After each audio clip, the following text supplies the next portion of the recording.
My name is Devik and I'm your Techie Tantrika. Hi everyone, I hope you are having an amazing week. First of all, happy Masturbation May. I totally forgot to wish all of you that last week. How rude of me. It is Masturbation Month. This is a really great time to check out the sex shops around you. A lot of people are doing some really great giveaways and some great discounts and great workshops. I really should have said this last week in my video, Porn in You, a Tantric's Perspective. If you haven't had a chance to look at that video, please do. I will put a link to it at the end of this video. I'm bringing to you this week the topic of getting over your ex. Since the beginning of the year, I've been working with a lot of people on getting over their ex. I find this happens a lot anyways around, from going into fall into winter. I find winter is a very good month for contemplation, and then when you start getting into spring, we talk about spring cleaning, and this also kind of happens internally as well. Like you start kind of confronting a lot of things that no longer serve you. By the time we get into, late spring, early summer, we start seeing people wanting to get out there and mingle. There's more people like out there enjoying the sun. We're all shedding our winter coats if you're in a colder climate, and all these wonderful things happen. This week I did want to bring about this concept of neutralizing negativity and negative emotions in our life, because what tends to happen is when somebody is unable to get over their ex, there is obviously a series of reasons, and a lot of the times it's kind of interesting because I find some people who have the hardest time usually have an ex that didn't really treat them that well.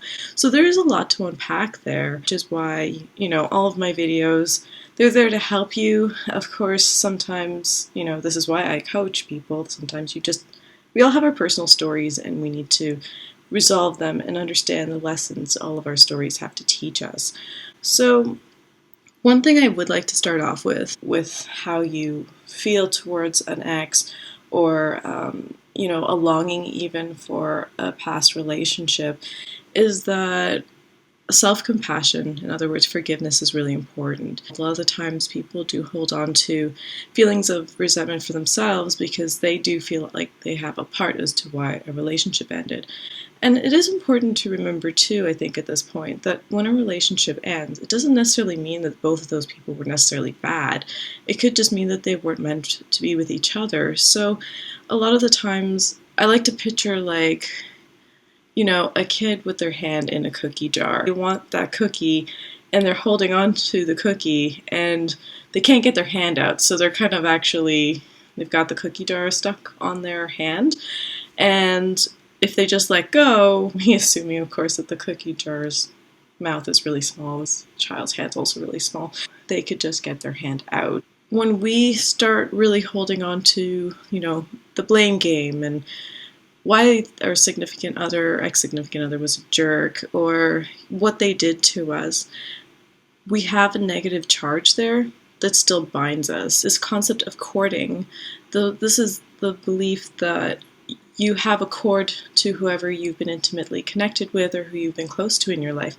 So the practice of uncourting has actually been a part of my practice. I like to actually walk people through that exercise, and there's many ways to do that. You can definitely Google it if you'd like. But this concept that I find when examining these cords is that a lot of it is all these negative bits. For example, when you see people who are going through really horrific incidences that are that have even, let's say, placed them in court and have changed their life entirely. A lot of the times we often hear from that person or the people that are close to that person that they have forgiven the person who's caused this horrific event. We hear this a lot. Forgiveness is about more about you than it is about the other person. And hatred is like drinking poison and expecting the other person to die. One of my favorite movies, Princess Mononoke, really illustrated that really, really well. If you haven't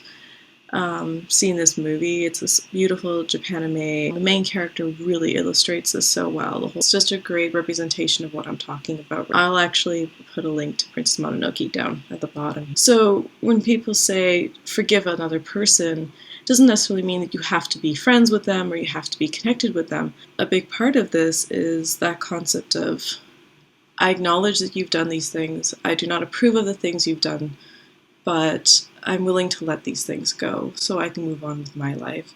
You may never get resolution for something that's happened to you, and maybe the only resolution you ever really needed is for the ability to let it go. And if you do find that this keeps happening, something keeps happening to you over and over again with different people, often these cycles, once again, are something that I work with clients, and they're very, very obvious lessons in something that needs to change in your life. And a lot of the times, observing these cycles with curiosity and compassion for yourself is super important in actually understanding why these things happen. You should understand for yourself that treating yourself kinder will allow you to attract into your life kinder people and kinder matches, matches the people that you date.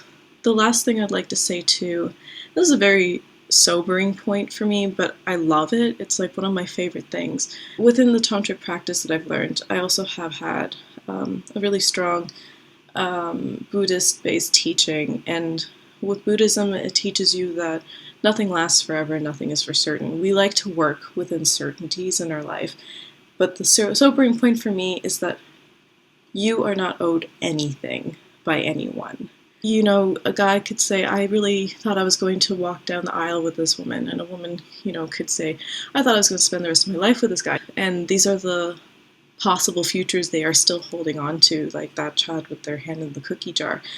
But it's happened, and I'm not just going to say that it can't happen in the future. Sometimes people get back together, but that's not the important part. We cannot base our lives on what's already happened, in the past and what could happen in the future. The only thing we have is right now. You got to work with what you have now. You can't beat yourself up because something's already happened, and you can't sulk in the corner of life, in the corner away from life, expecting this person to come back. So, it's about living. It's about being free of the things that bind you.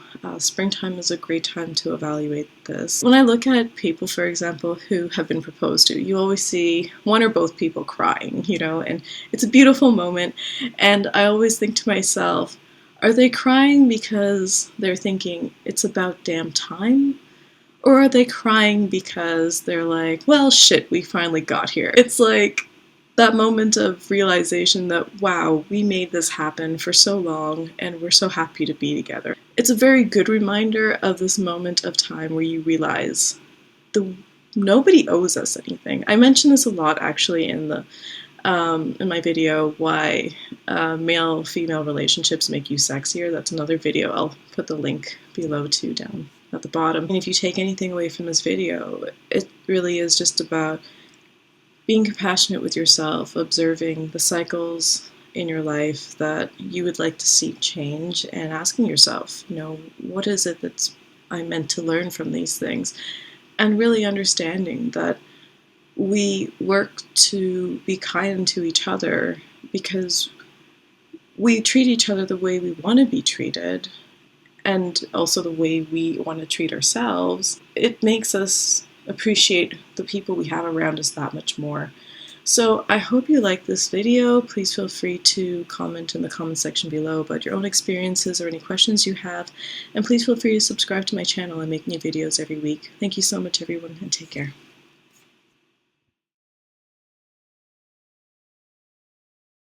Hi everyone, I hope you're having a great week, and happy masturbation month!